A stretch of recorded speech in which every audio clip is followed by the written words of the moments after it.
আজকে এই লোক নিজের খতিবগিরির আশায়, নিজের খতিবগিরির লোভে আজকে বাংলাদেশের সবচাইতে বড় এবং প্রসিদ্ধ জাতীয় মসজিদকে কলঙ্কিত করেছে, আলেমদেরকে কলঙ্কিত করেছে। আমি এই কথাগুলোকে এক সূত্রে আবদ্ধ করার জন্য আপনাদের সামনে কথাগুলো বলতেছি। এক সময়ে পার্বত্য চট্টগ্রামে গোলাগুলি, আবার বাইতুল মোকাররম মসজিদের মধ্যে খতিবগিরি নিয়ে হামলা, এবং একই সময়ে ঠিক ক্ষুদ্রণী গোষ্ঠীর জনগণ বিক্ষুব্ধ হয়ে রাজপথে নেমে আসা। আপনারা এই চক্রান্ত বুঝতেছেন না। প্রিয় ভাই, স্লোগান একটু পড়ে কথাগুলো মনোযোগ সহকারে শোনার চেষ্টা করেন।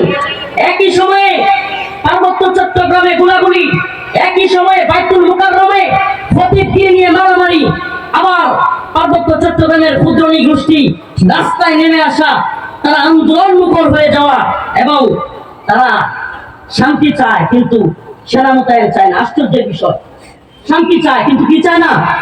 সেনা মোতায়েন চায় না।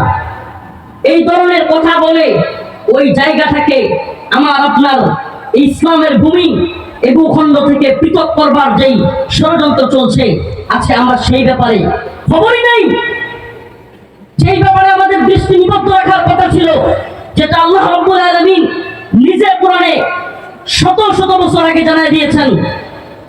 لتجدن أشد الناس عداوة للذين آمنوا اليهود والذين أشركوا لتجدن أشد الناس عداوة للذين آمنوا اليهود والذين أشركوا আল্লাহ পাক সুস্পষ্ট বলেছেন, তোমরা মানুষদের মধ্যে সবচাইতে বেশি মুসলিমদের, মুমিনদের শত্রু হিসেবে আদাওয়াত, শত্রুতা পাবে।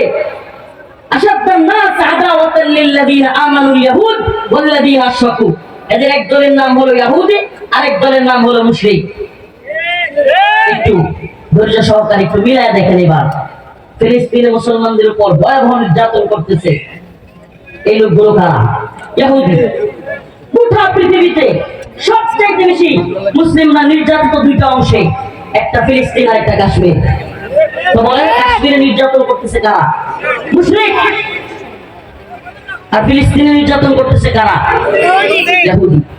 আল্লাহ পাক জানায়া দিচ্ছেন অন্য এক আয়াতে। আল্লাহ পাক রব্বুল আলামিন বলেন, ইয়া আইয়ুহাল্লাযীনা আমানু লা তাত্তাখিযুল ইয়াহুদা ওয়ান নাসারা আউলিয়া বা'দুহুম আউলিয়াউ বা'দ ওয়া মান ইয়াতাওয়াল্লাহুম মিনকুম ফাইন্নাহু মিনহুম ইন্নাল্লাহা